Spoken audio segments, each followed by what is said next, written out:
and we are ready to go on the road. Fantastic. All right, we get the beige book later. We'll deal with that when it comes. And this is not going well, apparently. Let's see.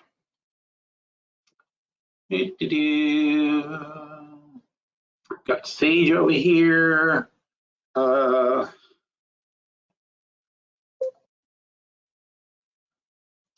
What's up with the market this afternoon? It wasn't good and it's getting worse.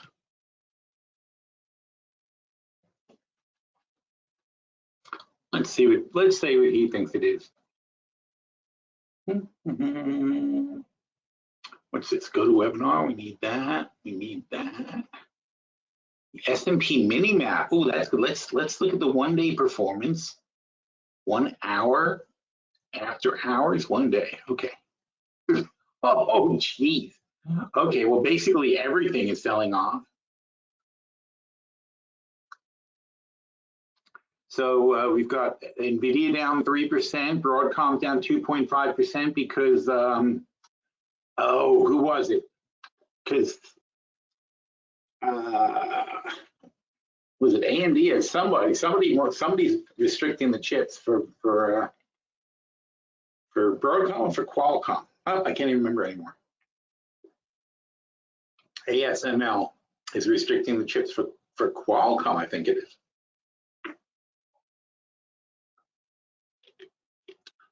But I don't think it matters. I see many red companies here. AT&T is holding on, which is one of the reasons we always love them. Texas Instruments doing okay. GE still doing well off their earnings. Energy sector not very good. No, this is not good at all. Insurance is holding up okay, surprising. Banks, little banks are doing good, or medium banks are doing good. Berkshire holding on. JP Morgan is can't see JP Morgan is not a bank. They're JP Morgan. I don't think you can really compare them to anything else on the planet anymore. They've basically left orbit. They're now so large and control so much of the financial sector that the fate of the planet relies on them not crashing. But you know that really can't happen because things only crash if they say they crash. If JP Morgan says it's going to crash, it crashes. And it's not like Goldman. I mean, everybody's used to thinking JP Morgan, Goldman Sachs. Goldman Sachs has no comparison to JP Morgan anymore. JP Morgan is much bigger, much more powerful.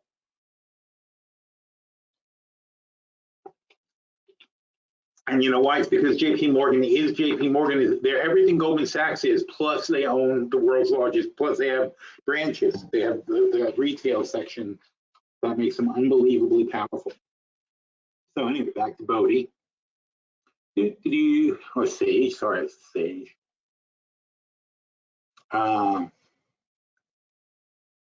Strong jobs report. What day are you on?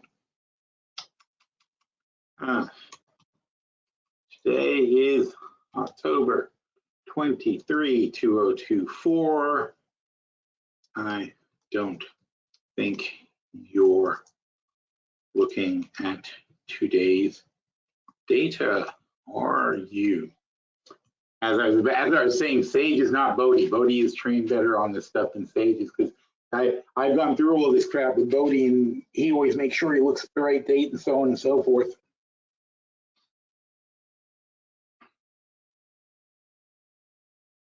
A lot of work to get an AI to behave properly.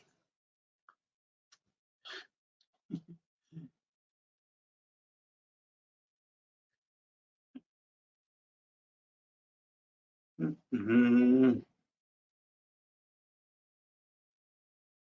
wouldn't acknowledge you don't have real-time market information. What?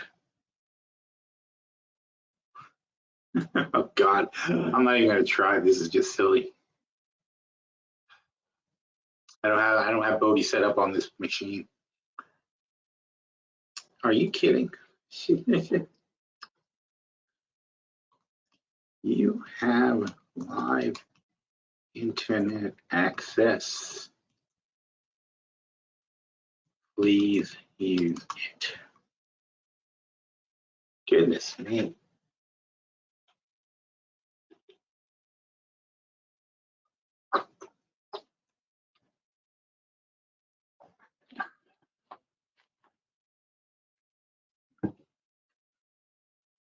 And perplexity of the guys who are telling you that they have this updated financial information and everything.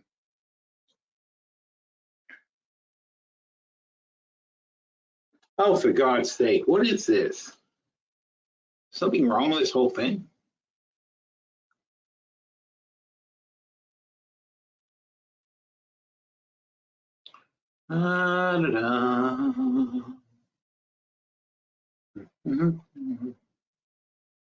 What? Oh, that's just old questions.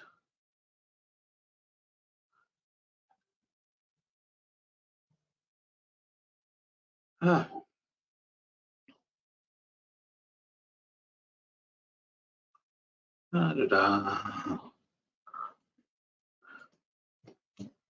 Start a whole new thread.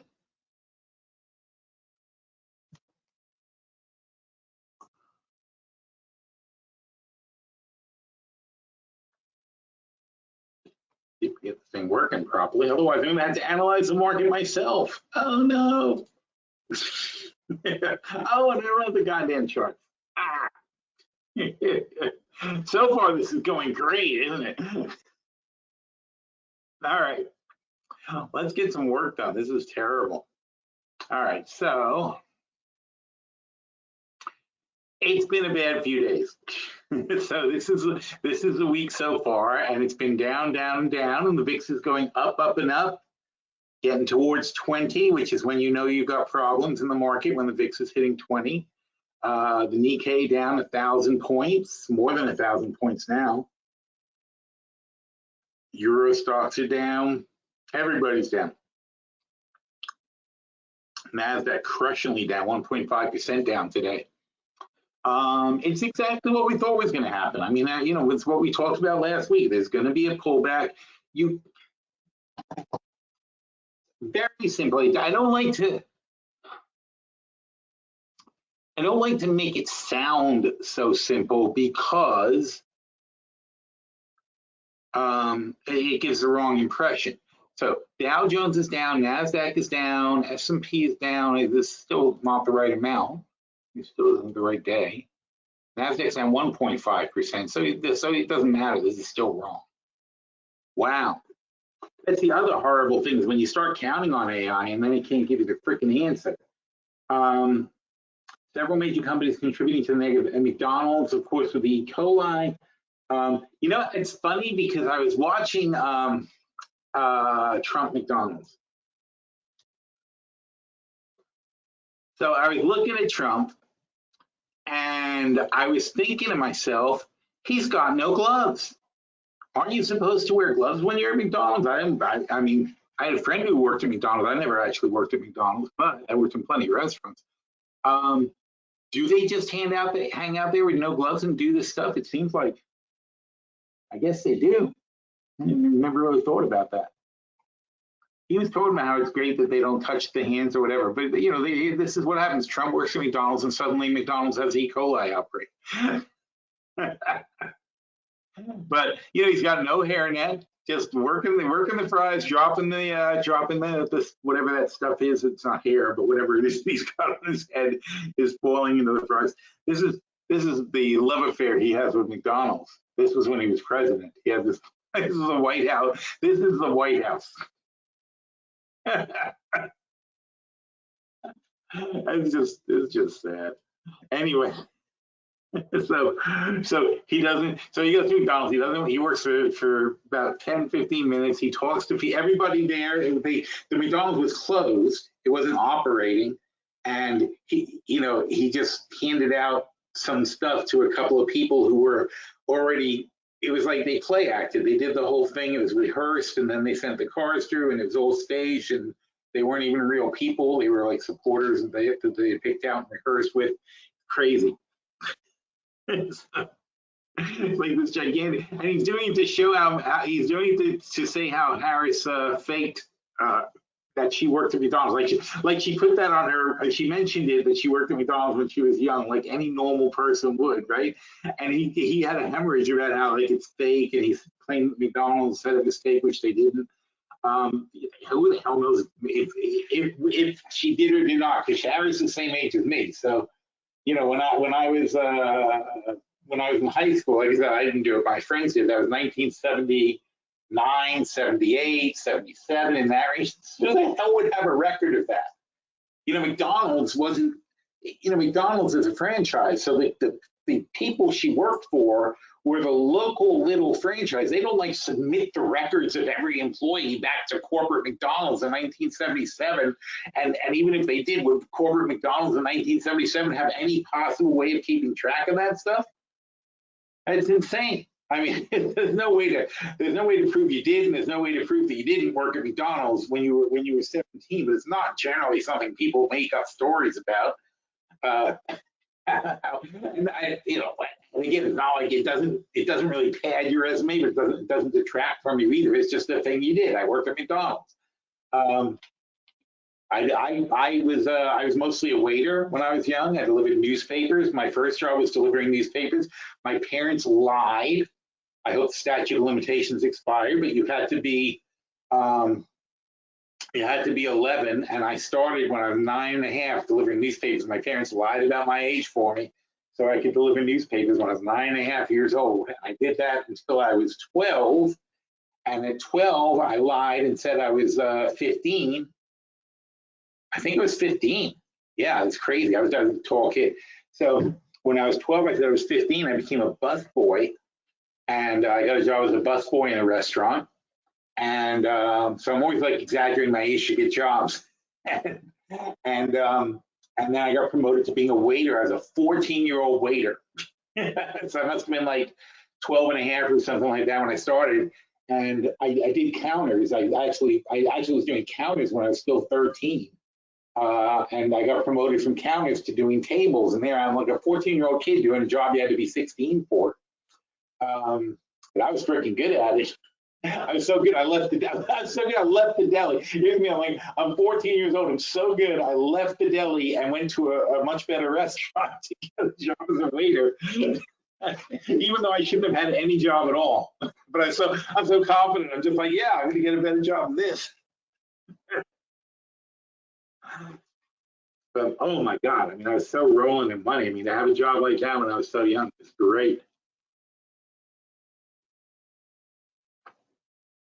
So throughout everything, even when I got other jobs, I always did waitering jobs. Like I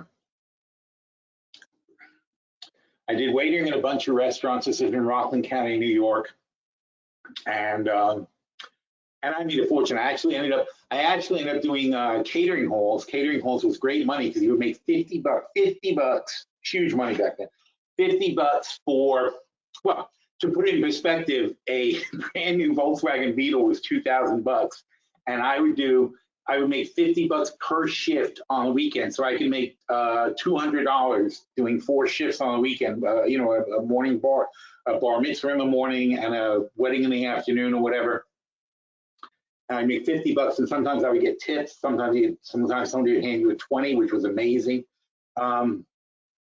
But generally, I mean, I definitely would get $50 at least, plus some kind of tip every time from doing a thing. Doing $200 a weekend means in 10 weekends you can buy a car. You know, a Beetle, but it's still. So that was something I continued doing all the way through college. I mean, catering was just an amazing payday. But so was waitering. I mean, waitering I could make. I mean, I think waitering I easily make $10 an hour, sometimes more. And catering was you basically work in the same 5 hours for $50, but you know you're going to get $50. Waitering was iffy sometimes. You might not make $50. But on the other hand, the catering was on the books, and the waitering was basically tax free because on the books they pay you $2 an hour, or not even $2 an hour, and everything was tips, cash. So pretty much whatever the coolest thing about waitering was whatever you had in your pocket was the money you could just spend. It was like you didn't have to worry about putting away for taxes or anything. And again, hopefully the statute of limitations is passed at this point, because there were several dollars that I did not pay taxes on. So anyway, I love that. I got a job at my first real job was working at Bamberger's, which got bought up by Macy's. That was my first real job. That was just straight up department store retail. I got promoted, but I hated it. So I walked across the street and I got a job at the stereo store across the street, and that was fantastic. That was the best job on the planet. I mean, basically just, we would just like sit around all day getting high, listening to music and selling it and playing really loud music for other people who were high. And it was like a really insane way to spend your time, quote, working. I was so good at it, probably the sales, not so much the getting high, but I was so good at it that I became the manager of that place. But even when I was managing the place, I would go from school, 6 in the morning, go to school. I would leave school at lunch. So I don't remember how it worked exactly, but I mean, I had my classes arranged. So all my classes were in the beginning of the day. And then I had lunch, then I had a free period, and then sometimes I would have gym, which I just basically never went to. I didn't go to gym once, but I played football, so coach asked me for gym anyway. So I did. So that was my school experience. So I went straight from school. I went straight at lunchtime to the stereo store. I managed the stereo store. I would close it at 9. And then I would go across the street from the stereo store to the diner and work a shift at the diner at night. So I loved money.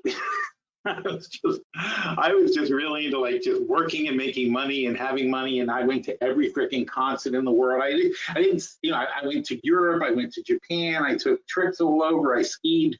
I was like a ski bum, went all over the world skiing and stuff like that. So it's not like I was, I didn't have any grand plan to save it, but I sure like, doing cool things with my money. And it was great. It was I highly recommend it. Work hard, play hard. That's what I say. My kids say that too. Jackie especially. Jackie's really embraced that. So my youngest, she's a very work hard, play hard person like I am. And it's fun. So work hard, play hard. Here he is.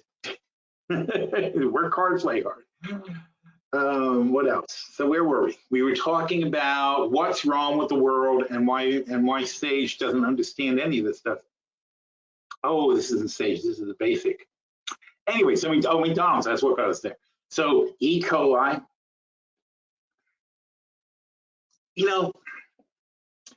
They talk about too much regulation, right? But this is what regulation is for, is so you don't die when you eat a hamburger.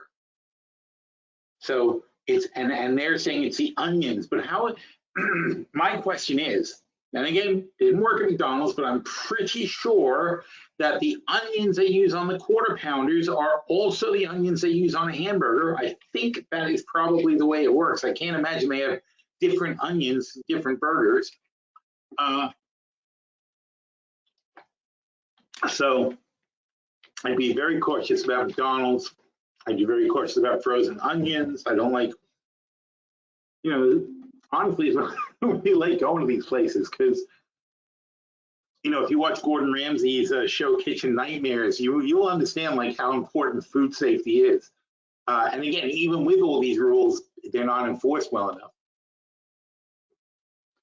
So Boeing, and by the way, this is what it's good for. It doesn't matter if she's wrong, it still points out things we should be looking at, right? So Boeing, our friends at Boeing, not there.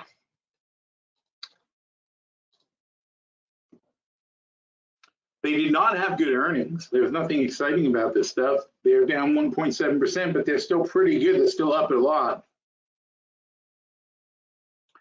So this is how they've been going into earnings. People thought, I don't know what they thought. They settled the strike. That was the big deal. They kind of settled their strike.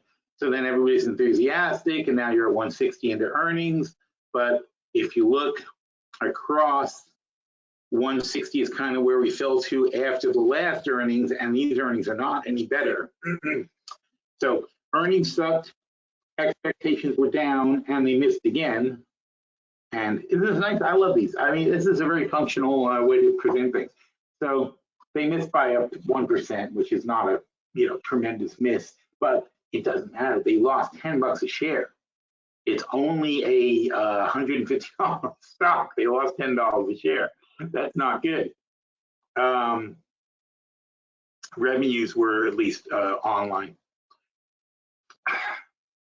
They had the hurricanes, they got the strike, they got all this stuff going on. It's hard to say where things normalized, but we did jump in on Boeing down here, and we put our foot down and said, you know what? I don't remember if it was here or September, but whatever. We started buying up Boeing because I was like, this has to be about the bottom. They still managed to go a bit lower, but I really think 160 is the bottom. And as long as we know what the bottom is, we can invest in a stock. We don't care if it goes up. So, if you go back to our long-term portfolio, which was 402% last week when we were talking about it. Let's see how we're doing now.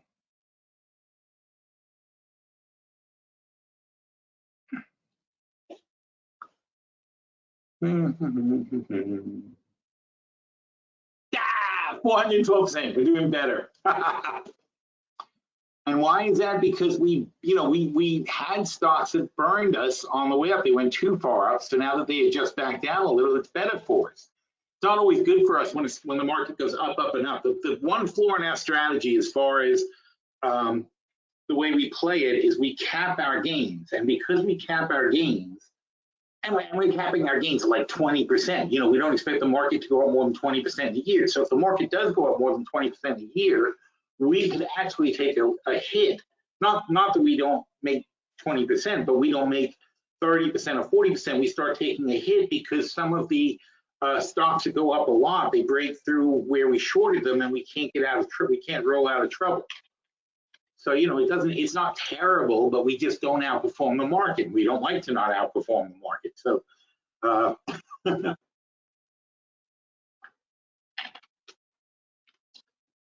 so that's the biggest flaw in our strategy, is that when the market goes down, we definitely do not lose as much. When the market is flat, we make money. When the market is up slightly, we make much more money than the market makes. And when the market is up a lot, we might not make as much as the market makes when it's up a lot. But since in almost any other condition we beat the market by a significant percentage, we love this strategy that we use for the long-term portfolio. And in this case, since last week, we went from, I forgot what it was for, we made like 8% on the portfolio, which 8% of this portfolio, that was 8% of $2.5 million. So God knows what that is. And that's from a portfolio we started in May of last year. So it's doing pretty damn well. Anyway, we were talking about what? Boeing? Oh dear, brain. Boeing. We were talking about Boeing. Okay. I feel better.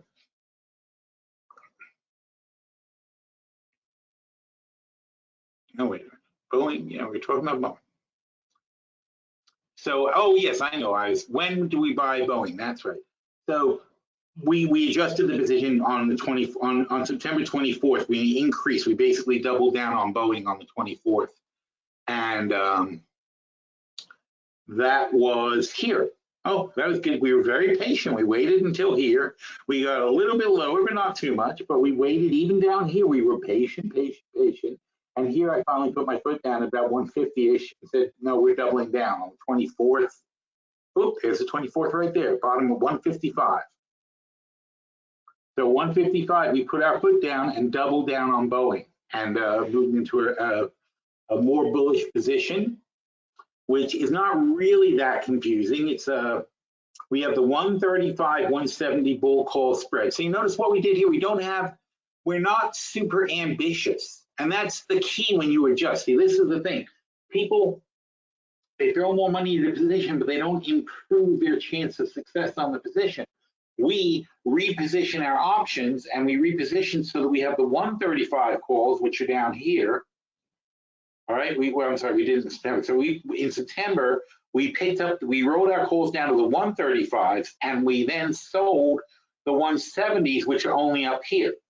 But that gave us a $35 spread times 50, which is big. Calculator? No, you're not a calculator. You're a calculator.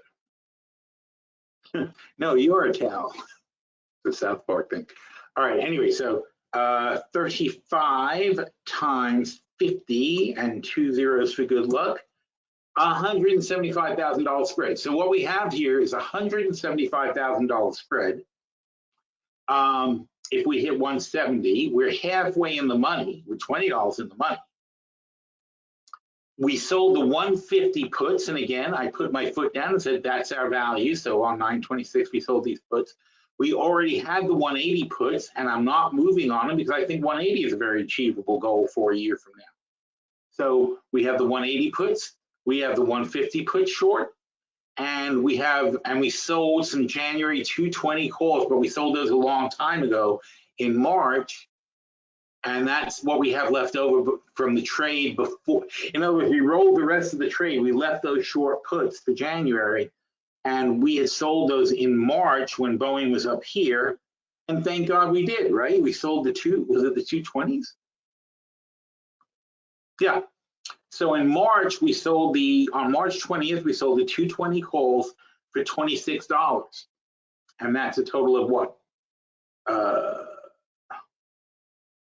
52,000. That's a huge amount of money.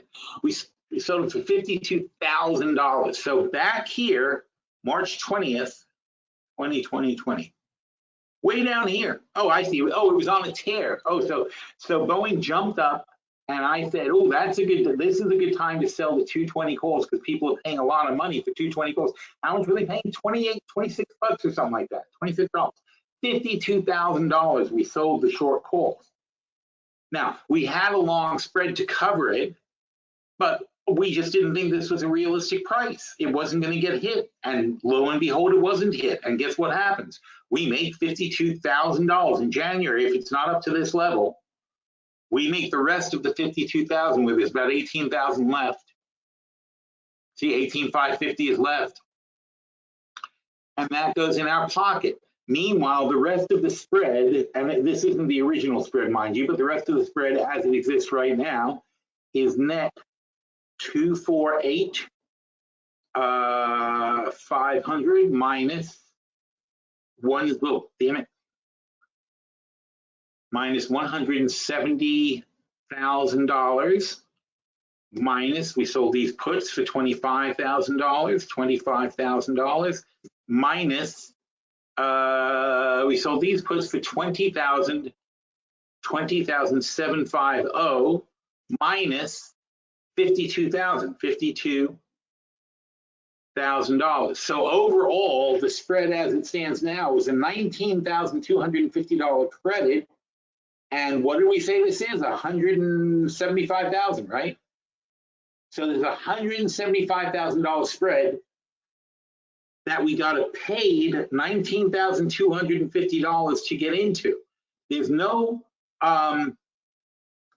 margin requirement to the bull call spread. The short puts balance the short calls, especially in a portfolio margin account. You obviously can't lose on both sides. Therefore, your risk is mitigated. And not only that, though, but when these expire, we have are these 27s? Yeah, we have 2 more years to sell short calls. We have 2 more years. This was from March until October. March to October is 7 months. So twice a year, we can make $52,000. So right now, if I'm looking out, you can't make it all the time, of course, but it's the potential is unbelievable. So we can end up, we can easily end up making a couple $100,000 on this spread profit. I mean, that's why we have so much money in the long-term portfolio. We do plays like this. That's the whole point. But meanwhile, so here I am. We say in January for sure these 220s are going to go worthless. what do we sell next? Well, let's say we sell the June. I don't want to sell, I'd rather sell June than August. I'd rather do a shorter term. So we can sell the June. We're at 160 now. We can sell the June. All right, these are 7 or the 190s. We have lots of time to roll, but we're not really getting paid enough to take this risk. So on the whole, the difference between 190 and 200, do I need the $2 that badly? Is it important? Not really, because our spread is set up so well.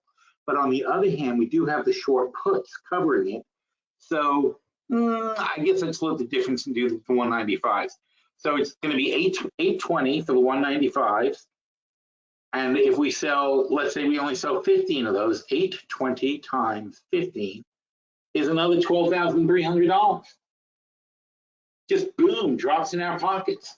We already have a $19,000 credit to start. We sell these and we have a $22,000, $32,000. Then we have a $32,000 credit. And if we end up making our 175, we're going to have $200,000 from this one spread. And by the way, that's the net right now. That is the current net price of this spread is a $19,000 credit, and that's the profile where we can make this money on.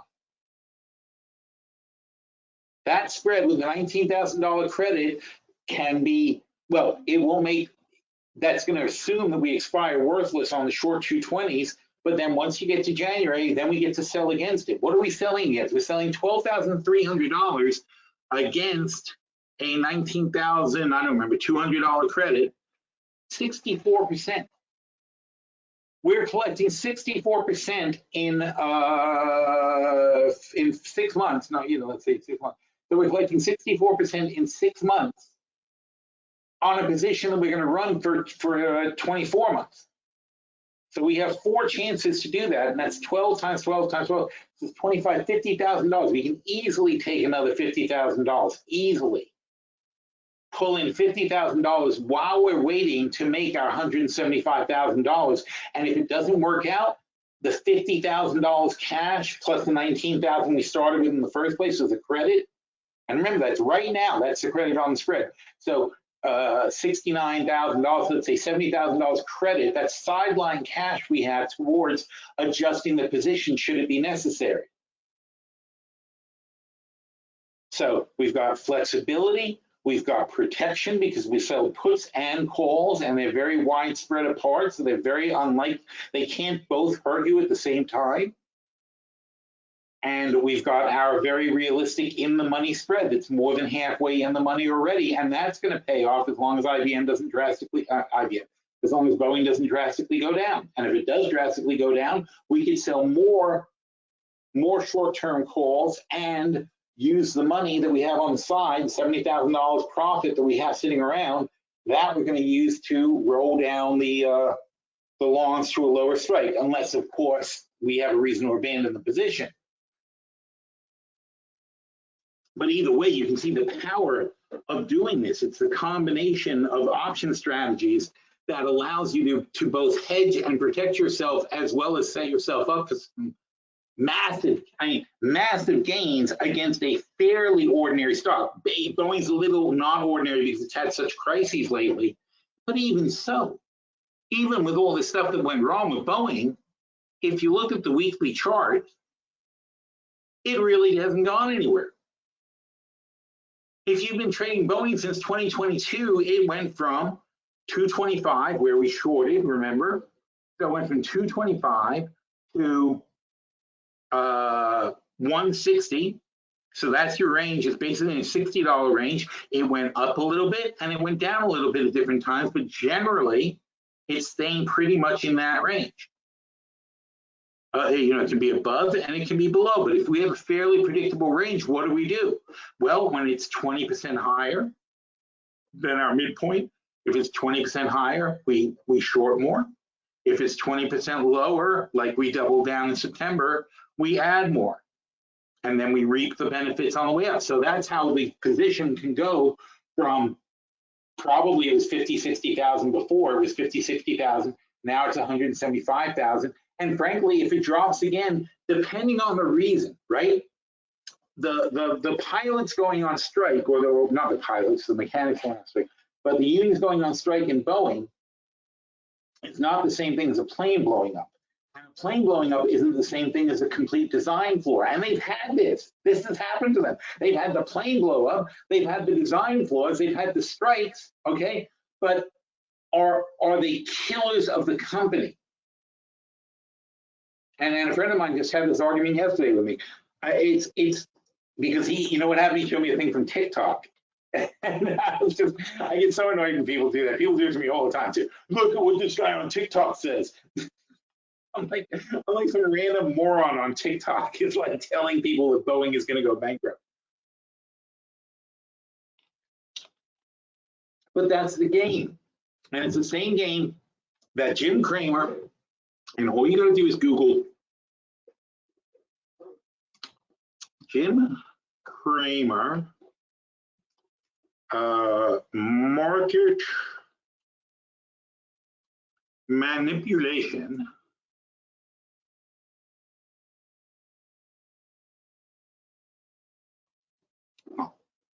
the tiny little keyboard I have here, it's real hard. Anyway, Jim Cramer explains the basics of stock market manipulation. Now, by the way, when it says explains, he's actually having a conversation. This is not a show. This is like as far as I can tell, it was like a test of a show. Like he's sitting there with his guy who he does a show with, but it wasn't live. It's just what the cameras were picking up in between sets and things that they were doing. And he was sitting there explaining to this guy how you manipulate the market, but not how you manipulate the market, how he personally would manipulate the stock market as a hedge fund manager, and exactly the kind of crap. They didn't have TikTok back then, but it's the same concept. They get guys to go on TikTok and badmouth the company they want to buy to drive down the price, to scare people out of a stock. When they want to sell something, they get guys to go on TikTok and say, oh, they're coming out with this thing. Everybody can't wait. June 12th, it's going to be huge. You know, obviously they don't know basis for it or anything else, but by doing it, by getting them to do it, they will, you know, they'll keep the price up while they're selling and getting out. And the whole, and you know, this is, I don't even know when this was. It wasn't 2021. I mean, this is a really old thing. It's like, this is from before the 2008 crash, because I used to always cite this as like trying to explain to people how badly manipulated the market is. It's so badly manipulated that he can say this not many years after getting out of his hedge fund, and nobody investigates him and nobody arrests him and no nothing, just boom. And not the hundreds of other people who are involved. And the reason that people on Wall Street like to meet in crowded, noisy restaurants, or they're like mobsters. They like to meet on golf courses. They like to meet at crowded restaurants. They like to be on tennis courts. They like to be in clubs, in private clubs, because all those places are places that aren't bugged and don't have listening things. And they will sit there and do their, and they'll sit there and plot, manipulating the market, moving things around, shaking stuff up, whatever. And it's horrifying, but that's how it works. How it's always worked. So don't complain. Just learn. You know, I always say to my guys, I'm like, we don't care if the market is manipulated. What we care about is that we understand how it's being manipulated, so that we can figure out how to make money on the manipulation. Because manipulation is only unfair if you don't know what's going on. If you know what's going on, it's perfectly fair. If a guy is cheating at poker because he has 25 aces up his sleeve, it's unfair unless I'm betting on him to win. If I'm playing against him, it's probably unfair. If I'm betting on the side and saying I think he's going to win, then I have a nice rigged game to play with. That's what it's all about when you're a hedge fund manager. And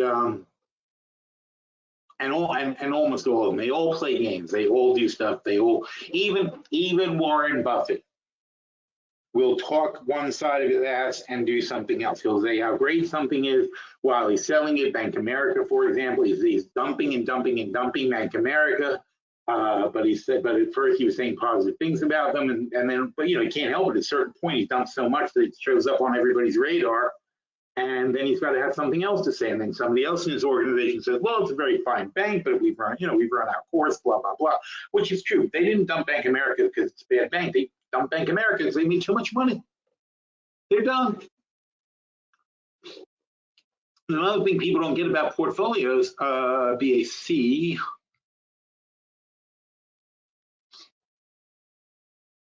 This is after Warren Buffett dumped 20% plus of the stock. So here's where it really came in. But very smartly, investors found out it was Warren Buffett dumping his stock, and they said, "Oh, okay," and that was the reason. So it means we'll buy it. We still think it's worth this much. This is what Warren Buffett felt it was worth. And when it got over that number, he said, "Oh, you know what? Let's sell our position." Because he came in, God knows where. I mean, they probably had Bank of America from back here. In fact, when we had the market crash here, our first trade of the year ever, the first time we did a trade of the year, it was Bank America at $5. And I said, I've never seen anything so stupid in my life. I could not. I said basically, the article basically said, if you just dump everything you own and buy Bank America, you'll be fine. You don't have to do anything. You never have to play the market again. Just take all your money, buy Bank America for $5, and that's it. You're done. You live off the dividends. Which can you imagine now if you had that stock for $5 now, and you're getting $1 of dividends? That's 20% a year in dividends. Paying off. So not to mention your stock is now $25. So your stock is up. Your stock is up 400% since 2009. So your stock is up 400%, and now every year you get 20% of your original of the stock's price in dividends, of your original price in dividends. So if you put in $5 million in Bank America when we had it, if you bought 1 million shares, you would now have well, obviously $25 million worth of Bank America stock, and you would be getting paid $1 million a year in dividends from your original $5 million purchase. How's that? That's a nice little stock, right? And that's without selling options. But of course, if we had sold options along the way, just like Boeing, it's pretty freaking steady between 10 and 18 or 10 and 17. So all we have to do is buy more when it hits 10 and sell more when it hits 17, and we would have made a freaking fortune just playing the ups and downs of the thing until it breaks up. And then we might have gotten called away here, or we might have played it correctly and rolled it over and so on and so forth, and then we have a nice run. But that's all you have to do. You only have to find one stock and do this. You shouldn't, because you got to diversify. But there's easy ways to make that kind of money forever. And those easy ways are not by buying NVIDIA, because what did I say? Because NVIDIA, what's the problem with NVIDIA? It goes up too much. We can't make money like this. This is no good for us. We don't like NVIDIA. We like Pepsi. We like stocks that are blue chip stocks that steadily go up, nice and slow like that. Okay, we like Pepsi, we like Coca-Cola. Okay, nothing too exciting. I mean, yeah, this is whatever, but you know what it is? It runs up too much. We know that. That's when we get short. It goes down too much. We know that. That's when we get long. You think this is going to be bad for us, but we make a fortune doing this because we are disciplined enough to get out of the stock when it's too much and buy more when it gets too low. Okay, we don't like Tesla because it goes up too much and it goes down too much, and it's hard to make money like that. We like steady stocks. We like Philip Morris. Even though, well, they had a big bump actually, but even though they had a big bump, it wasn't really drastic. This is not particularly useful, but you know, they generally kind of steadied out, and it's survivable. You see where this is? Because really, they're running off of 50, and it's from 35 to, and we go 15 up and 15 down. So it's 35 and 65. So it's not that much of a burn because it's within a range that we could deal with. And then you've got IBM. Well, and IBM just took off. So IBM would have broke us out, and we would have basically had to dump out of the position or whatever. We do have IBM, actually. What did we do with it? We always have IBM. Oh, not in the long-term portfolio. Isn't that weird? So we don't have IBM. That's why, unless we did dump out of it, I honestly don't remember. We usually have IBM. Is it in the butterfly portfolio? Apple, BHP, Disney, Dow. No. Oh, there it is. I knew we had it somewhere. Oh, I see. Oh no, we for whatever lucky reason we are pretty bullish here. We have 60 longs and we have 30 shorts, and it's blown past our short calls. Oh, and we sold these 200 calls. Ah, see, that's where we're going to get burned. Yeah, we sold these 2026 200 calls, and we have the 60 long. So basically, yeah, we're getting blown out there. Although still, we're getting blown out after making 40 bucks. We're going to get our 40 bucks, but we're probably not going to get much more than that because this is so far in the money now. But then we sold these 30 of these calls, but it's still 60 and then covered by 60, so we're okay. We're just going to get called away and only make 40 bucks without rolling. But we'll see. I think we adjusted it. We'll see what we do. But that's our worst case scenario. So like I said, IBM went up super high, and we're not really going to make as much money as we had hoped, but we're still going to make some pretty good freaking money. Still going to make monstrous amounts of money. But this is the point, though. Yes, there is a point. Oh, Beige book. When's that? Soon. 10 minutes. What's in the butterfly portfolio? Because the butterfly portfolio only follows that strategy of finding steady stocks, selling puts and calls against them on a regular basis, enhancing your returns on forever. And the butterfly portfolio is up 160% because it doesn't take chances like the long-term portfolio does. The long-term portfolio is way more aggressive. The butterflies just stick to the strategy, and all these portfolios are the same. They're all back from May of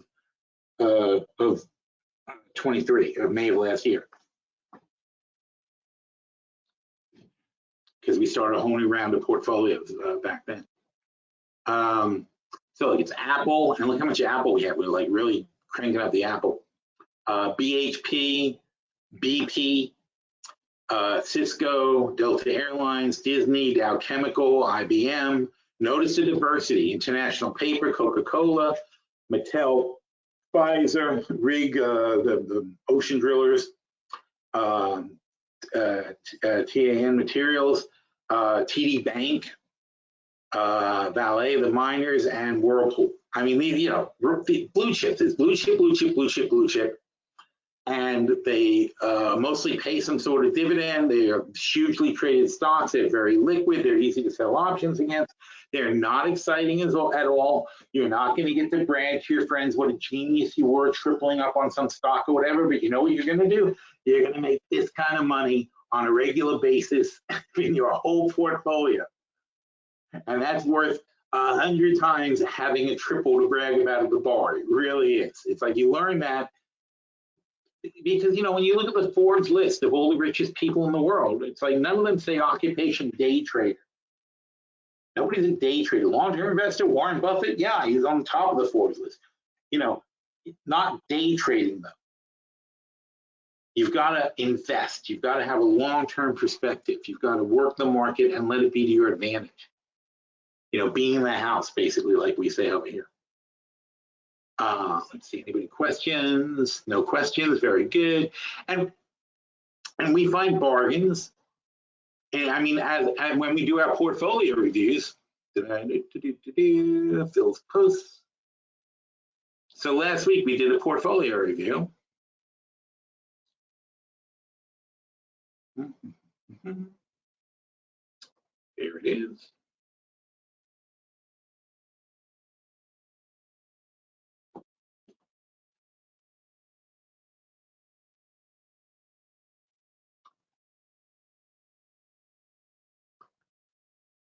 All right, and I said we're too high. That's what I said last week. I said we're too high. 30 times is too much for market to trade. The RSI is hitting 70 again. These are all things that should not be happening. You're overextended, overextended, overextended. Every technical level is telling you that. The valuation metrics are telling you that. You know, at a certain point, you got to listen. Thelma and Louise. I cracked myself up. It's exactly what happened, right? So Monday, what happened? We started gravity. Look how it goes. See, exactly how it works. You go too far, but you don't know it. You got momentum. It doesn't matter that you went too far and you have no support. And then eventually gravity takes hold and you have a very sad, sad time. Wow, that's a great clip. That's such a great example of what happens. See, you're racing along and then you've got no support, but you're still going, and people are like, well, I don't know, maybe it'll keep flying, right? That's the phase we're in now. That's the phase we were in last week for sure. I don't know, maybe it'll keep flying. It didn't go down yet. It's a Wile E. Coyote school of investing. But no, all this can be explained by physics, and it does not mean your car can fly. It only means it had the momentum to carry it a certain amount before the force of gravity exceeded the forward momentum of the car. And there you go. Down everything goes. Exactly. And that's what, and you know what that looks like? Like this. That's what it looks like when you zoom out your chart. Okay, here's the car. And here's the cliff, and here's the cliff. In fact, here's the cliff. It went like that, and everybody's like, "Oh my God, it's not going to stop. It's going to keep going up. It's going to, oh dear." That is exactly how people trade. It is so funny. Always remember that. That's why visual aids is so important. I got to tell you. So where were we? We were here. So I don't know if I did a lot of blue this week, though. I wasn't really aiming for that, but oh yeah, look at that. What do you know? I never know what I do. It's always interesting to go back and see what I said. We'll double down on the short Merck puts. Because why? Because it's too cheap. I don't have time to like go back on every single thing and review it, but trust me, it's too cheap. It's Merck. It's a huge company. It's trading at like some stupid thing. It's trading 11 times earnings. And that's what I said. So I said, so really it's just Merck, which is still trading at 11 times earnings. So in other words, what I said is, what is it? Oh, short puts. These puts will go worthless. We're not worried about these puts.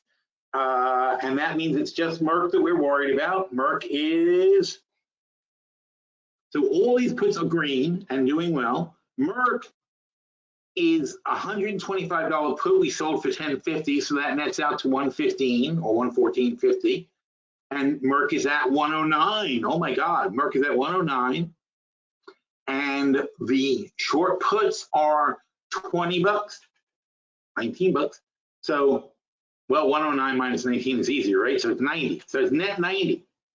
So the question is, do I want to buy Merck for net 90? It's like, yeah, that's 20% below the current price. So I don't care that these puts, these 125 puts are not doing that well, net 115. I don't care because I don't care what the price of Merck is. I care what the value of Merck is. And the value of Merck is still more than 115. The fact that the market is panicking and repricing Merck, repricing, not revaluing, they're repricing Merck at a lower price than 115 doesn't mean I have to. And I don't like to repeat myself because I feel bad for people who, there's people who always are at the webinars and there are people who, you know, come for the first time. And I feel bad telling a story I always tell, but my simplest explanation of this is Levi's, which I say a lot, so I'm gonna say it real quickly. You know a pair of Levi's cost 50 bucks, the Gap, that's what they cost. Levi's are 50 bucks, you know what they cost, that's what they go for. But you also know that they always go on sale for 40 bucks, always on sale for 40 bucks. So if you need a pair of jeans, and we all want a pair of jeans, but let's say one of your 5 pairs of Levi's that you already own rips, and you need one new one because you got to start breaking it in, right? It takes 20 years for it to be comfortable. So you gotta bite down and start the process before you lose another one, right? It's one rips, you got 4 more, it's okay, and they're in various stages of wear and tear, right? But now, like, the one that rips is probably your favorite one, right? Eventually, like, the knee goes or some critical thing goes, and you just say, oh, screw it, I gotta throw it out or turn it into shorts or whatever. So you go to the Levi's store and you say, oh, I need another pair of Levi's, and you say, $50. And you're like, I got 4 pair of Levi in the closet. I only want to start working on a new pair. So I'm not going to buy it for $50. I'm going to wait till it's 40, wait till it goes on sale. So if it goes down to 4, so you wait, and eventually within a few months, you'll be at the mall, it'll be on sale, and say, oh yeah, time to buy my Levi's, great, $40. Because you know what it's worth. You know what you could pay for Levi's, and you wait patiently to get it. You're always going to want the Levi's, but you don't need them, which is true about almost any stock too. You want them, you don't need them. So don't buy them unless they're at an attractive price. Now, if it's Christmas time and you go to the store, and even though you have 5 pair of Levi's in the closet and you know one is going to break eventually, and you see them on sale for $35, now you're going to buy one even though you don't need it. You don't want it or need it, but it's $35. And what's the Levi worth? Well, it's definitely worth 40. They're really worth 50, but they're only worth 50 because, you know, some people are willing to pay retail, but certainly they're worth more than 35. So you grab it. You say, I don't care whether I really need it or not, I'm grabbing this. That's how obvious stocks should be to you. You should understand the value of what you're buying in stocks as well as you understand the value of a pair of jeans. Do you really need it? Does it fit in your portfolio? Is it going to do what you want it to do for the next, forget which time frame, for the time frame you have invested, that you plan to invest in? Is it going to be the choice? Are there better choices? Should you go look at Leeds? Should you look at Wrangler? Should you do, you know, there's other factors involved too. It's never one thing. Are there better choices in pants than Leeds? Should you go to the Nike store and get those jogging, not jogging, what are they? The good Nikes, you know, the ones that are like a little silky kind of thing. Whatever I made, I'm sure they're polyester. But whatever floats your boat. When I was in college, I had some parachute pants. I don't know what they were made out of. I don't know how I wore those without sweating. It was amazing. I used to love them though. They're so comfy. I was very sad when they broke because they were out of style. It must have been 10 years later, but they finally broke. But no one made them anymore. It was like a fad for a while, parachute pants, and they were one of my favorite pairs of pants. And yes, I look like a dick. I know. I do know I look ridiculous, but I love them. Anyway, so stocks need to be like that. Okay, you've got to have a value in place, and if you don't know the value, if you don't understand it, you shouldn't be playing with it. So Merck got to the point where I said, holy crap, if they want to sell us Merck for that price, if they want to pay us $20 for selling a $125 put, so my net price is 105. Even though Merck is 109, I know it's worth more than that. So if I sell the 125 put, which I still think is a fair price for next December, if I sell another one of these puts and my net on that is 125 minus 20, 105, it's a no-brainer to me. I don't even feel like I can lose money on it. So why would I not sell another set? We put $9,000 in our pocket and we just wait for it to bounce and for other people to realize that Merck is worth more than that. In fact, let's see what happened. It's only a week later. 106. Oh no, it didn't do good. So it was doing okay, now it slipped. But look at the 4P. The 4P is 11. Bernstein says 115, which is fine. So you watch that stuff too, right? Bernstein says 115. I say 115. That's my price. Is Merck the most undervalued stock to buy today? There's a good article that makes me feel better, right? Merck acquires a cancer drug startup. Well, that's probably one of the reasons that it went down, because they spent money. Merck advances while the market declines. Gilead, Merck's instability, so one of them combo therapies should sustain blah blah blahs. Whatever. Merck, one of the among the best U.S. stocks foreign investors right now. You know, I mean, it is. It's stupid. It's a stupidly priced, too cheap stock. And if people want to sell it to me, God bless them. So you always look to the blue and see what we're doing. Best Buy. If we make a major adjustment, then if we're changing all kinds of things in the position, then it's basically a new trade, right? These are TZA. We adjusted our hedges. So that's one way to always look for new plays. BHP. Now you see, when you see this much adjusting, let's take advantage of the dip and roll the 55 calls to 30 of these and 70 of those, or 30 of these spreads, and that's a new trade. That's basically a new trade. So there you go. There's a new trade that we could follow. Not that, you know, when you see everything being adjusted, look at this IBM. Basically, look, I said, let's cash this in. This is our brand new IBM position. Buy 100 of the spreads. You wouldn't be rolling the short calls if it's a new position. You're just going to sell them, right? You're going to buy 100 of these. You're going to sell those. You don't have to sell 100 because you're not in trouble. We're in trouble. You can sell 60 or 50 and then sell some puts. There's a brand new position. In our case, we took 250,000 off the table, and we still have a massive spread of good God, what is this? $60,000, 600. Wait. 60 times 100, $600,000. That's $600,000 spread. Holy crap. Oh, that is such a stupid amount of money to make. Well, that's a good one.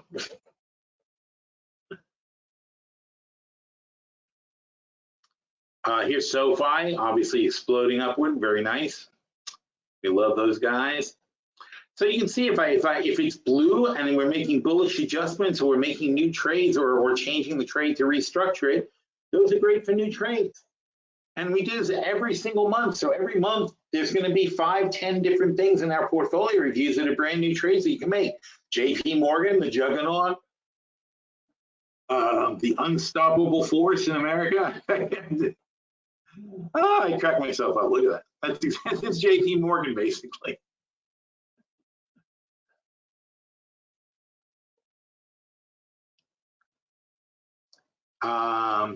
And there's no Luke Skywalker that's going to blow up JP Morgan, I'll tell you that. There's Lovesac, but there's no reason not to sell what? Oh, Jan. Yeah, because Lovesac started getting toppy, and can't say that 3 times fast. And we sold some short calls. That's our job. And I was looking for places, of course, to do this. Oh, this is another really good indication for a new trade. Grade 4 new trade if you like a triple. Yeah, well, okay. We might like that. Who's that? Oh, MP, yeah.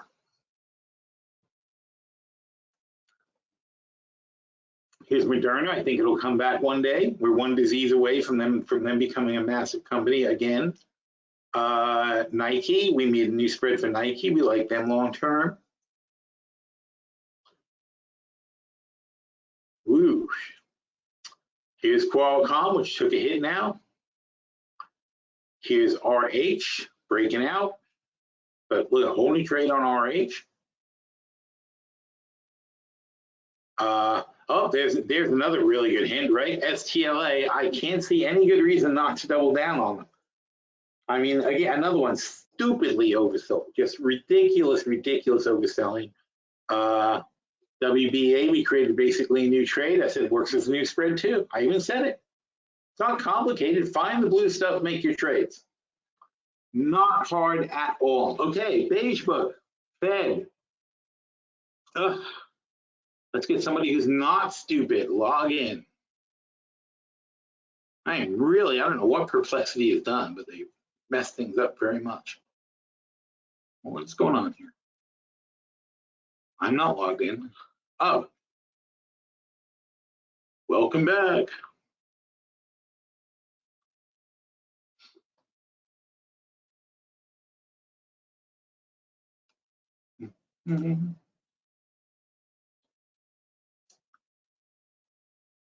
What?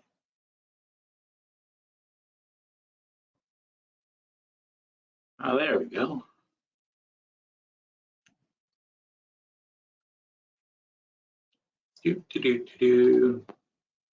Okay, so we have BEIGE book, Beige book. Here we are, open in new window.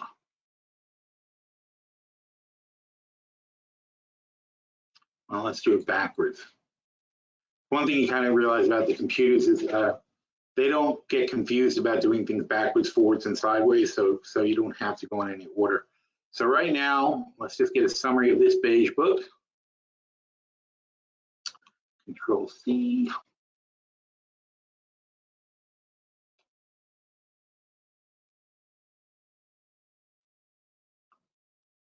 Push this off to the side a little bit, over here a little bit. Okay. Here's today's Fed Beige book. Give us a summary and analysis, especially as it affects likely Fed decision on what's November 7th, the next one? 6? 6 or 13th? FOMC meeting calendar.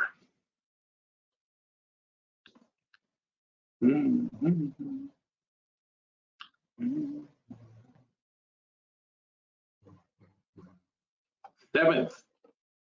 Huh. Because of the election? I'm a little confused. Hang on. Yeah, the 7th is a Thursday. That's unusual. Okay. Expect Fed decision. Whoa, what happened? Oh, what is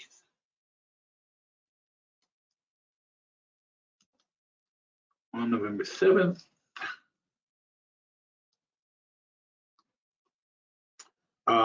Give a summary analysis of specialist effects of November 7th.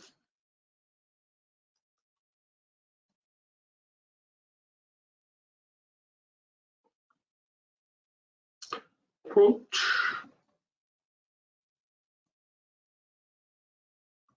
Okay. So while he's running that, my next thing is going to be that we take the previous Beige book. Okay, well, I don't need you anymore, do I? What?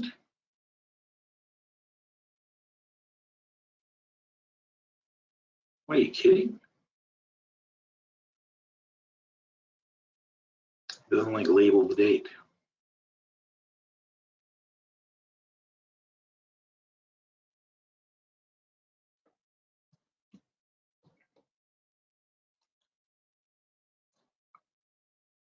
See, while he's doing stuff, I can be productive. Great. Now, please run a comparison versus the prior book.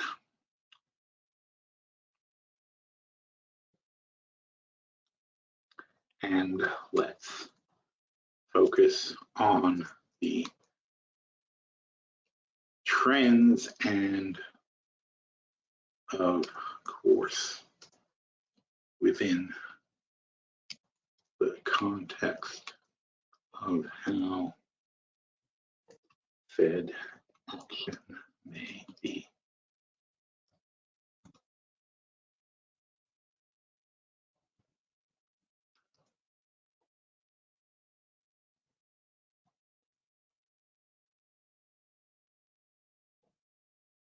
Okay, so now we got this.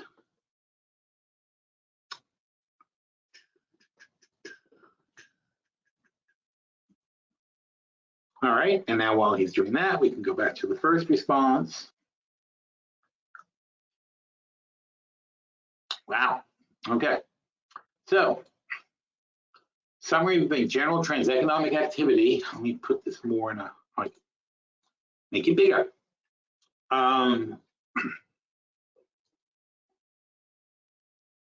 What? All right.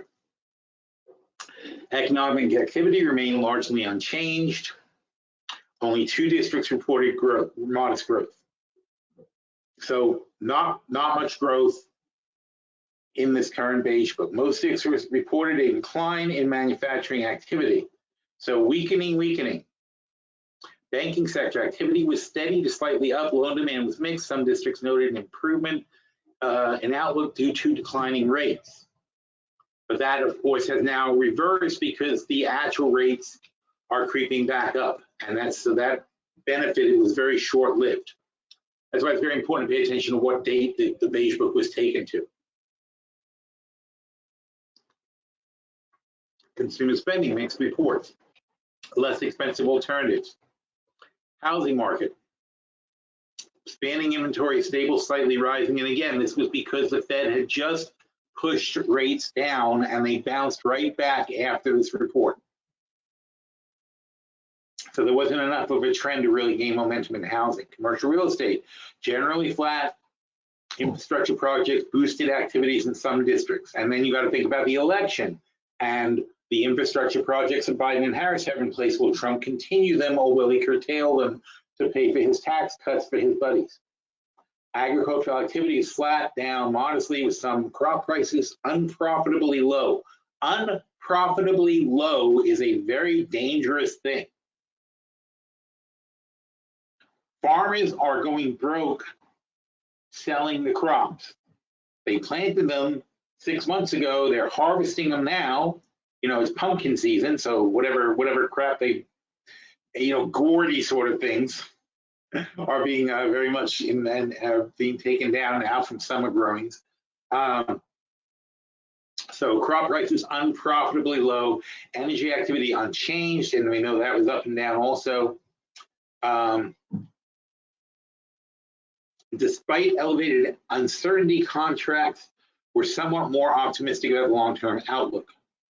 Employment increase, and now again, all this came after the Fed made a massive half-point cut. So the question is, how much of that got erased since then?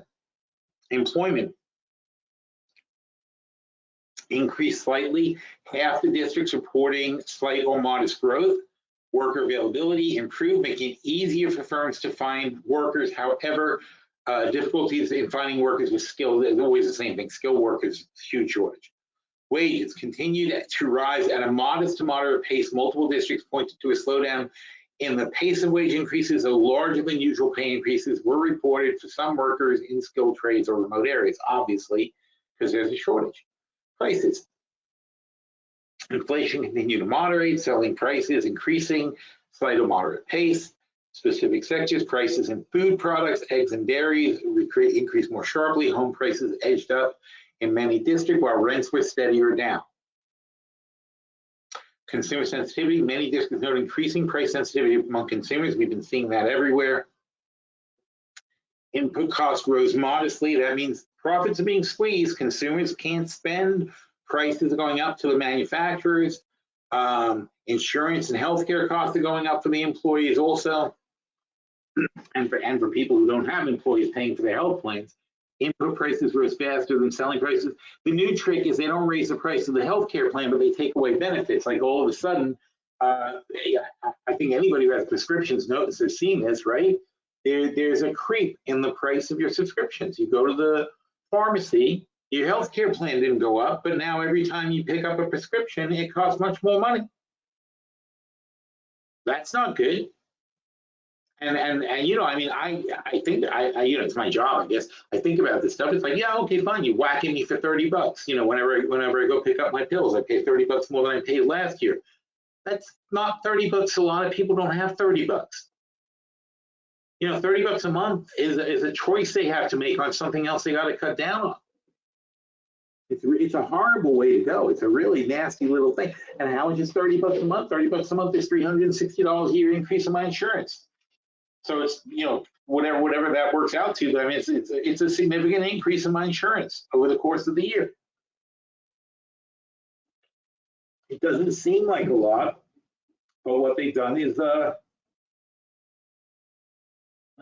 the hell is that? Well, that's not good.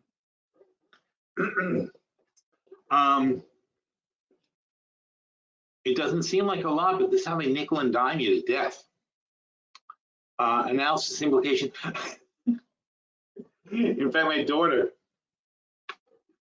just went through my credit card statement because she went through, you know, she went through hers, and she said, I bet if I go through your credit card statement, I can save you like thousands of dollars. And I was like, okay, do that. I said, do that. I'll give you a percentage of whatever you save me. And yeah, lo and behold, she found about, I'd say, I think it's probably a good like $300-400 a month that I'm paying on stuff that I absolutely don't need, like double billed for a Showtime or something like that, and I'm paying for Experian credit check that I obviously never use for any reason. I don't even know why it's on my thing. You know, lots of little things on the statement. They seem like nickel and dime. She went into the you know, you know how Apple bills you for things and you have no idea what they're billing you for. So she checked every single one of the things that Apple was billing me for and said, this is bullshit and this is bullshit. It was very useful. I highly recommend her services. It's crazy though. It's like everybody's out there to nickel and dime you on stuff. And she went through my Verizon bill and like knocked off a whole account that we were paying for that wasn't necessary. It's good stuff. It's so hard though. I mean, some of the things going through the exercise with her, I was like amazed at like how hard it is to like get something off your bills, even though you don't want it at all. There's no easy way to cancel some things.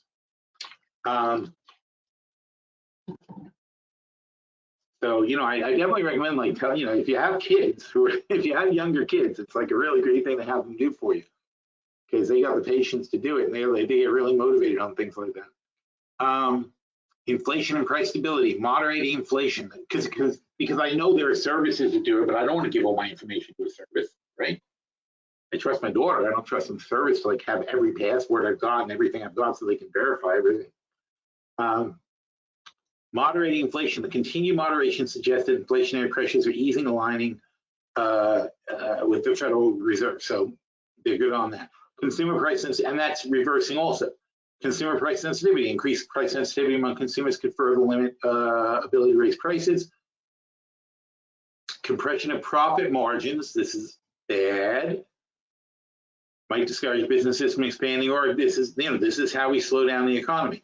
Labor market conditions, slight increases indicate still resilient labor market without signs of overheating. Wage growth, the slowdown in wages, wage increases reduces the risk of inflation easing. I don't believe that because there's too many people having strikes. See, when you see wage growth, and to me, that's when you know wage growth is over. When you see a lot of people striking, it means that the employees obviously have leverage and they feel confident that they're going to get better wages. And strikes don't end. They go in waves and people go on strike and somebody else goes on strike because this one got a raise and they said, how come I can't get a raise? We should go on strike. And they have to have meetings, and there's negotiations, and the negotiations break down. It's a very long process, but what you can watch, and it's kind of like dandelion season, right? There's a certain time of year where dandelions are like totally affecting your lawn and you got to deal with it. And then eventually it stops. And how do you know when it stops? There's less and less and less dandelions, and finally there's only 1 or 2 dandelions left, and you're like, oh, thank God, I don't have to worry about the dandelions anymore for another year. It's just a certain time that they start popping up like crazy, and you got to whack them back down and kill them, whatever.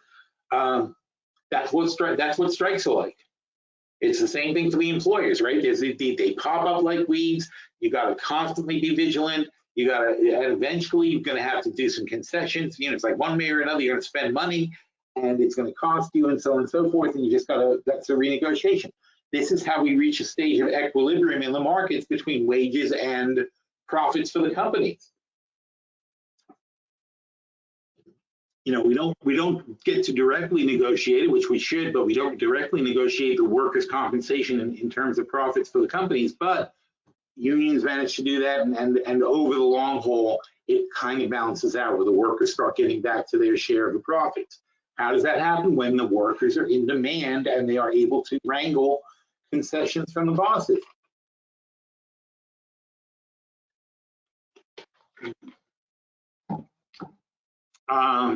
Still resilient labor market, slowdown in wage growth, skill shortages. This is still persistent difficulties finding skilled workers. Economic activity, but not programmers though. Programmers got so screwed. Oh my God. Record number of programmers graduated at the exact same time that computers took over programming. Bad, bad, bad. Economic activity and growth prospects. So they're completely wrongly trained. Because people, you know, people who go to programming school don't know crap about anything real. They're not prepared at all for management positions or anything else. You know, they basically learned how to code, and if you don't need them to code, then basically they need to learn to be baristas. It's very bad. Economic activity. The lack of significant growth in economic activity declines in manufacturing suggests that the economy is cooling. Housing market remains stable. Uncertainties about mortgage rates and affordability, and that's gotten much worse. Sectorial weakness. Oh, that's a weird word, huh? All right. Flat or declining activity in agriculture and energy sectors could weigh on the overall economic performance. I love that the AIs, they use some very interesting phrases sometimes. So flat declining activity in agriculture, where they're not making money selling their crops, and energy sectors, financial conditions, steady, slightly improving conditions, optimism, declining rates. But you see, the some optimism, declining rates, that's like the day after they lowered the rates, they took this survey. Indicate financial conditions are not constraining growth. Mixed demand suggests businesses, consumers are cautious. Cautious optimism. Despite elevated uncertainty, investor optimism, strong capital spending already underway, potential Fed actions, interest rates. Given the moderation, inflation, and wage growth, along with signs of slowing activity, the Fed may be inclined to maintain the current Fed funds rate at the upcoming meeting. Oh no, that's terrible. The Fed is likely to emphasize its commitment on data-driven decisions and monitoring, clear communication with blah, blah, blah. Conclusion, the Beige findings suggest that the economy is experiencing gradual cooling with inflation and wage growth moderating and economic activity stabilizing. This is all good soft landing stuff. That's all fine. These conditions may lead the Fed to hold rates steady on November 7th to assess the impact. Oh no. Maintaining the current rate would allow the Fed to balance its mandate without putting additional strain on the economy that is showing signs of slowing. However, the Fed will remain vigilant to signs of rising inflation or economic activity. Business may experience relief from rising input costs. Businesses may experience relief from rising input costs, but that doesn't make sense, but should remain cautious due to compressed profit margins and mixed consumer demand. Consumers could benefit from stable interest rates, potentially easing borrowing costs, but should be mindful of sector price increases. Investors might want to interpret a rate price and sign the Fed's confidence by controlling inflation. Okay, great. So now, this is the more important part. Oh, look, it took him 24 seconds. That's a long time. How long did the other one take? Isn't it embarrassing to be human now? 14 seconds. Oh, I gave him a real stumper with the comparison, right? You have to go 24 seconds. Took just took me like 15 minutes to read his output. Oh my God, we are so totally useless at this point. All right. He even gives it like a thesis title. Introduction. This analysis compares the Beige book from thing to thing, understanding the trends, basically what I told you to do. Overall economic activity. Prior Beige book. All right. Current Beige book. Trend analysis, please. All right. The economy shifted from slight growth and increased reports of declines to a more stabilized state with little overall change. See, if you want to know if you're going to make a soft landing or a hard landing, right, you want to look at how the trends are changing. Consumer, in other words, like when the plane's coming in for a landing, is it pulling up? Is it nosing down too much? Is it going too fast, too slow, whatever? That's how you determine if you're going to have a soft landing or a hard landing. It's the trends. It's the changing of the trends of how you were flying and how you are flying now. Consumer spending moved from generally ticking down to mixed reports, including indicating stabilization. The housing market improved from mixed to softer home sales, generally holding up with expanding inventory and steady or slightly rising home values. Now, again, this was right after, so the weighting is critical. I think that probably should have been something I talked about with him. Business sentiment, increased optimism about the longer term outlook compared to the prior period. Labor market, trends in labor. Shift from flat employment to slight increases suggests a modest improvement in labor markets. Improvement continued in worker availability. Worker availability is key to driving the market, right? You gotta have Donald Trump making fries, otherwise how are you gonna get people through a McDonald's window? Wage dynamics. Wage growth remains modest, but shows signs of slowing further, reducing inflationary pressure. That, like I said, I don't believe that's true. I think that you've got waves and waves of strikes, and they're still going to be happening. Prices and inflation. The trend of moderating inflationary pressure. Growing disparity between rising input costs and the ability to raise, so they can't, margins are squeezing. That's bad for earnings, and that's going to be bad for the market. Okay, so we really got to watch that, especially with consumer-facing companies, and consumer-facing companies have not really reported much yet. Look, here's the calendar. Huh? That's not the right one. Oh no, this one? There it is. Thank you. Calendar. Popular. No, I don't talk about popular. Everybody. Let's look at everybody. Probably regret that. Oh well. So who's reporting? What sectors are reporting, right? So we've had a lot of bank reports. That's not a normal thing, but here's what you got to look at. Are consumer companies reporting? How did J&J do? And if you look over there, okay, so J&J beat. They famously beat. Walgreens, they beat. So you want to go through your real your retail companies and say who beat and who didn't. I'm not going to go through everything. Nobody we care about. Nobody we care about. So the bottom line is here, you don't really have a lot of consumer companies to look at. And that means that so the thing we're worried about is not showing up yet as a concern. Whoa. Wow. It's interesting. Nokia had a pretty big miss, but nobody seems to care. Is that Q3 earnings? Yeah, that was today. Wow. We got off lucky there. We have Nokia.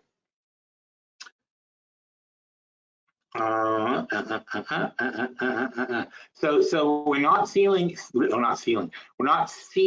a lot of retail stocks reporting yet, and therefore, well, that is Thursday. This is weird. If that's Thursday, Go back to Nokia, please. So they haven't reported. I guess their quarters are weird. Or is that the estimate? I'm so confused. Oh, I see. The estimates are that they're going to be down that much. That's what it is. They are estimated to have those kind of reductions. So actually, there's a good chance that Nokia could actually beat and do well, because I don't think they're in such bad shape. Yeah, so we're up to Wednesday so far. So anyway, not enough information on the retail side, not a lot of retail reports this week. Therefore, we are going to have to wait and see what the effect is. All right, this is how it has to work. It's a back and forth thing. All right, so we have to watch out this earnings season for squeezing margins, especially in consumer-facing markets, because where's the problem? Input costs are rising, consumers are unwilling to spend more money, can't pass it on. Heightened price sensitivity may limit businesses' pricing power. Consumer spending trends. From a general decline to a mixed spending pattern indicating potential bottoming out, consumers opting, and again, it's not going to bottom out if prices don't come down, prices won't come down, or wages go up. So now we still need wages to rise in order for the consumers to be able to spend more. They can't spend more if prices stay the same and wages stay the same. The consumer can't suddenly spend more without going further into debt, which is no good. Consumers are opting for less expensive options. That's another big thing, is you have to realize that the consumers are holding on by, first of all, there's been a tremendous expansion in consumer credits. They've borrowed a lot of money to try to maintain their position, but they've also very much changed their mix of things that they're buying. So they've traded down to lower cost items, to more chicken, less beef, that kind of stuff, going out to restaurants less often. They're doing a lot of trade downs, and that might seem, so consumer spending can be flat at whatever the number is, $7 trillion or something like that total of consumer spending. That could be flat, but the mix has changed. And that does, so there's tremendous damage to the companies that are in the wrong part of the mix. You know, and so we were talking about the dollar store and things like that. The dollar store isn't the dollar stores, not particularly the dollar store, but dollar stores, that kind of business. The problem is psychological, for one thing. They call it a dollar store and things are no longer a dollar. They're $1.20, $1.25, whatever, $2. That's already a problem, because if you're in a dollar store and they charge you $2 for something, you basically feel like they're ripping you off. And what happens? People are walking out of the dollar stores and going back to Walmart, where they've always paid such and such for things, and they don't feel like Walmart's ripping them off. Walmart has more leverage on suppliers, and this China tariff thing, if Trump puts that through, that is the death of dollar stores. I don't think the 250 store will survive. Not Walmart. What's the name? Woolworth. Woolworth, for those of you who are old like me, used to be called the 5 and 10 cent store. And before it was a 5 and 10 cent store, it was a nickel store. Everything was a nickel. But so Woolworth went from 5 cents to 5 and 10. They never became the 10 and 20 store. They died.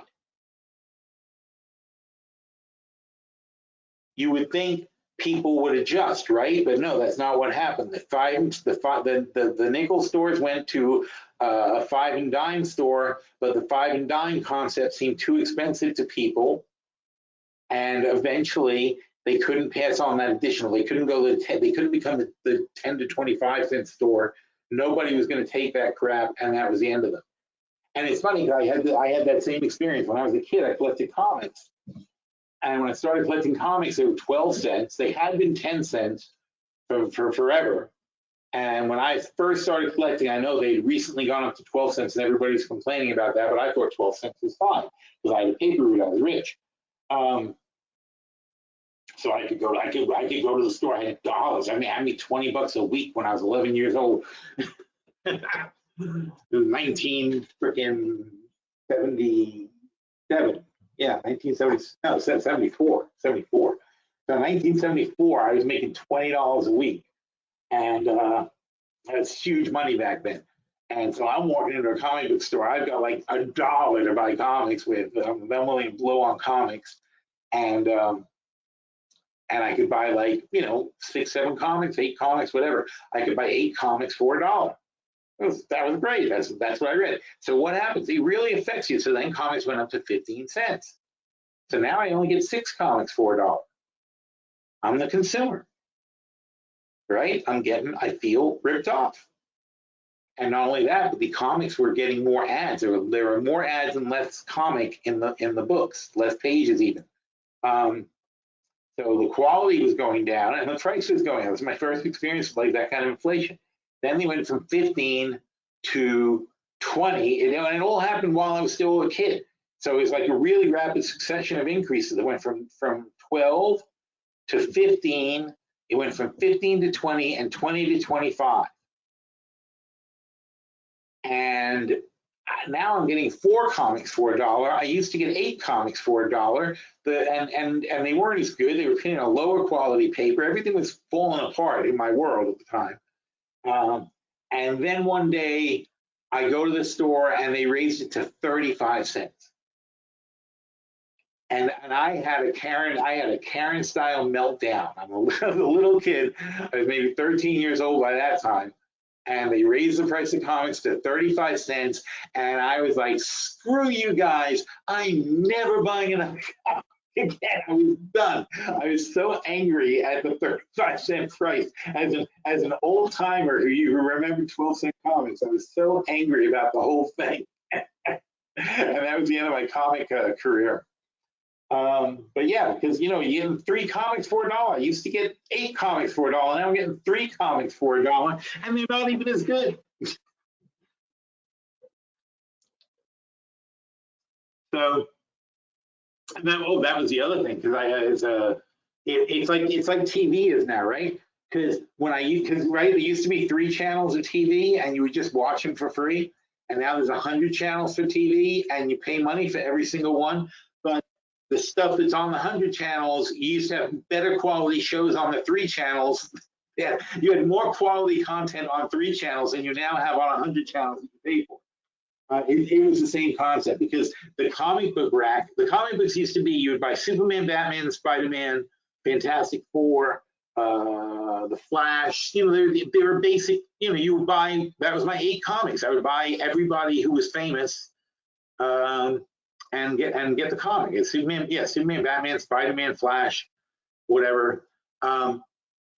And so every week or month when the new comics would come out, I'd take my bucket, get my comics, and I'd go home and read those were the comics. By the time they raised it to 35 cents, there were a dozen brands of every single hero, different titles, different types, and different things to follow, and each one had its own story. There was the Batman. You had Batman by himself, Detective Comics, Batman and Robin, Dark Knight comics, whatever. It was just you couldn't keep up with the content. Same thing. You couldn't keep up with the content. There was too much of it. You didn't have time for it all, but if you didn't pay attention to the stuff, you didn't know what the hell was going on, because they all kept crossing past each other. It was just ridiculous. So I got heavy into science fiction books after that. They were much more fun to read. I got more into books. So anyway, where were we? Manufacturing. So manufacturing remains a soft spot in the economy. And so that, I'm sorry, to finish that off. So basically, so that was the same thing though, right? That's what happens to us. It's a real thing. So that's what's going to happen to the 5. That's why the 5 and 10 store died. It's the same thing. You just reach a certain limit. I used to give my kids, there's a Chinese place by my old house, and we used to go there once a week. And what we would always do while we were waiting for our food, because like 3 doors down from the Chinese, and our town was safe, so it wasn't a big deal. So 3 doors down from the Chinese was the 5 and 10. Wasn't a 5. It was a dollar store. Sorry, dollar store. So 3 doors down from the Chinese place was a dollar store, and always while we were waiting for our food, we would order our food, and while we were waiting for the food, I would give each of my kids $1, not $1, $5. They give me $5, and they would come back with a bag of stuff, and they would be happy as hell. Now I'm talking about like, when they're little, like 6, 7, 8, 9, somewhere in that range, and they loved it. They had like the greatest thing. They would go to the store. So that's their memory too. So now they're going to a dollar store and and they take $5 to a dollar store, and they're getting 2 items. Same experience, right? Fed up. It's no longer fun to be at a dollar store. It's no longer, it's just basically miserable. It's just like, it just reminds you how much everything sucks. There's no joy. So stabilization in housing, iffy. The trend in banking is modest improvement. The trend in agriculture is the sectors are facing headwinds, which I didn't know about. That's something we need to look into. Business sentiment, increased optimism suggests businesses are more confident, which is weird if they're getting margin pressures. Fed policy, the economic policy appears to be stabilizing. It may reduce the urgency for monetary tightening. That's not good for the markets. Labor dynamics, slight employment growth, provide worker availability, reduce wage pressures. And again, I argue with that one. Inflation trends. All right, so the inflation trends they feel are going down. We have to keep an eye on that very closely. Manufacturing weakness. Warrant caution to avoid exacerbating weakness with additional rate increases. I'm not sure what he means by that because they're certainly not going to increase rates. Housing market resilience. I guess to the AI. See, this is where AI is flawed, right? He doesn't take that into account. He sees it as a binary thing. Rates could go up and could go down, and we know pretty much there's no way they can raise rates right now. Although, again, my argument is that if we keep failing, if we keep having bad bond auctions and nobody wants to buy our debt, going to have to raise rates. And the Fed will have to come up with some bullshit excuse for why they're raising rates, which has nothing to do with the bonds because they can't admit that they don't have the power to set the bond prices. That would be devastating if they admitted that. Housing resilience, business optimism, the Fed interprets as a sign the economy can sustain current prices. Conclusion, given the trends, hold interest rates steady. Oh, here's what the Fed is likely to do. Consider the following action. Hold rates steady, moderating inflation, easing pressures, reduce the need for adjustments. Benefit allows the Fed to assess the impact without risking unnecessary tightening. Maintain the data independent control. Oh, he's not giving choices. He's saying this is what he expects them to do. They're going to hold rates steady, and their rationale is going to be moderating inflation, easing wage pressure, stabilizing activity, reduces the need for immediate rate adjustments. This allows the Fed to assess the cumulative impact of previous hikes without risking unnecessary tightening. Maintain data-dependent approach. Why does he say tightening, though? Maintain dependent approach. Continued vigilance is necessary to respond to any unexpected changes in economic indicators. Flexibility to adjust policy needs to support the dual mandate of maximum employment and price stability. Monitor structural weakness. The persistent declines in manufacturing and challenges in agricultural energy supports required attention. Targeted communicational policies help address sector-specific issues. Managing the market expectations, transparency about policy into transparency. It's a mess. The comparative analysis, the difference is this is not Warren. This is just basic ChatGPT. It doesn't benefit from the fact that Ron and I've had these huge conversations about the logic of the Fed, what they've been doing, what their status is. There's a lot of, that's why he's confused on a couple of things because he doesn't really have the full picture and they don't have access to the web on ChatGPT.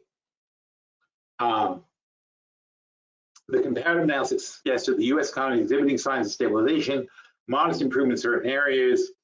The Fed should maintain their rates at the upcoming meeting by holding rates steady. This is not good for the market, I got to tell you. And what's been happening in the market while we've been doing this?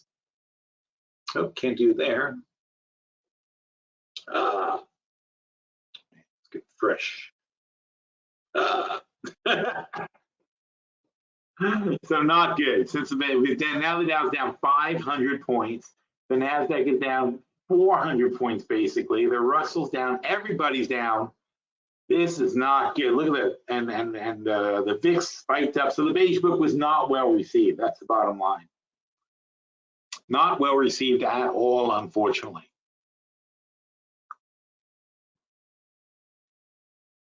On the earnings hub, you had last week's earnings. Oh dear. Thanks, Clay. At 2:35, talking about Nokia. Hang on. Earnings. Good, let's get to this week. So Earnings Hub.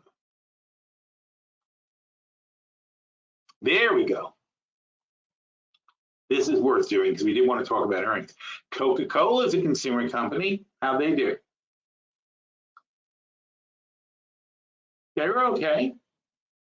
Down a bit, but okay. AT&T, we know they did well. Still sold off. Oh no, they went up. Haha. Okay. So who do we have here? Do we have consumer companies? That's what we're looking for. Nobody we care about. Philip Morris. Wait, we did some of these. How weird. I don't know. Must have jumped back and forth. Philip Morris. They beat. GE. This is big GE. Also beat. Doing well, actually. Lockheed Martin, who we love. Whoa. Oh no. I gotta not pay attention to them until it resolves. So Lockheed Martin's doing okay. I mean, considering how up they are, it's like, doesn't matter. Verizon, I think, did well. Yep.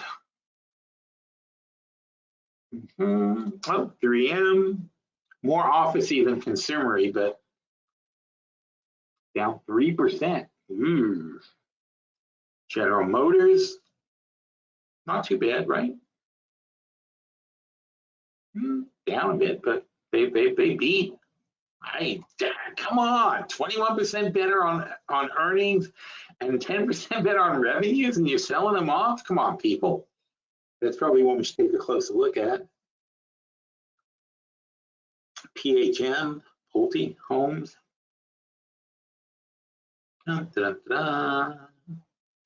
Also not bad.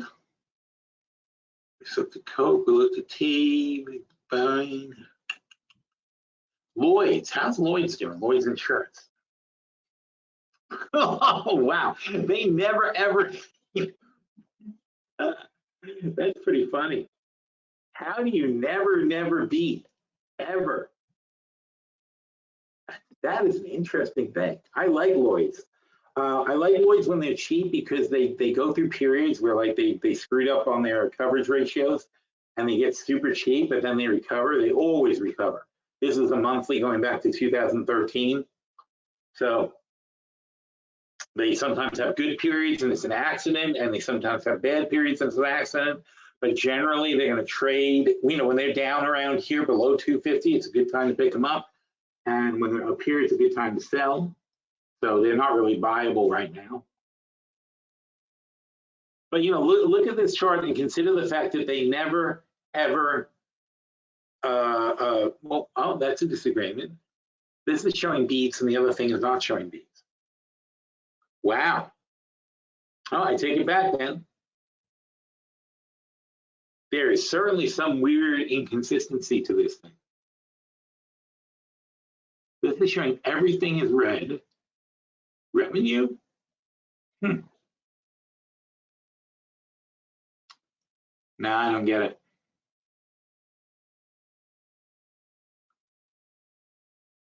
It's broken. It might be because that their revenue is reported in pounds. That could be a problem. So again, not enough consumer stocks. So we need a lot more consumer stocks to start seeing if that's a real pattern that we're in.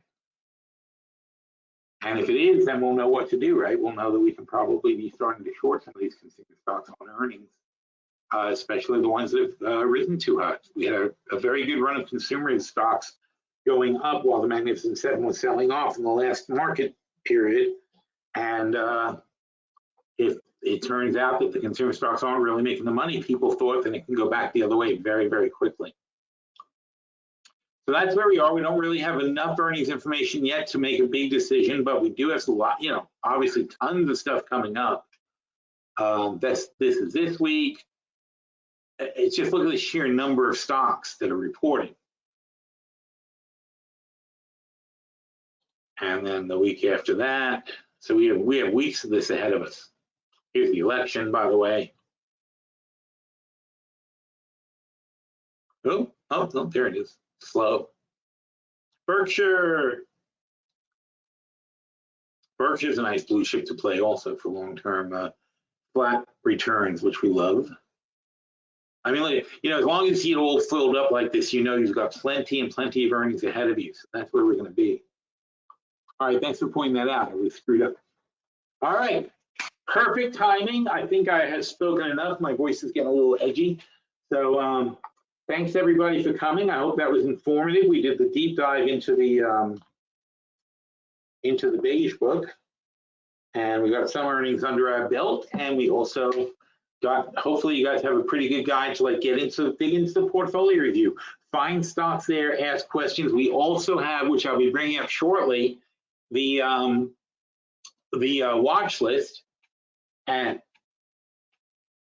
we'll be updating our watch list in November because we always do our trade of the year. So we're going to be adding stocks to the watch list, and we'll be going through the watch list, and we will be eventually, by Thanksgiving, we will pick our 2025 trade of the year. So that we're going to have a lot of exciting stocks to talk about in the next 30 days, culminating in our trade of the year for 2025 and Thanksgiving.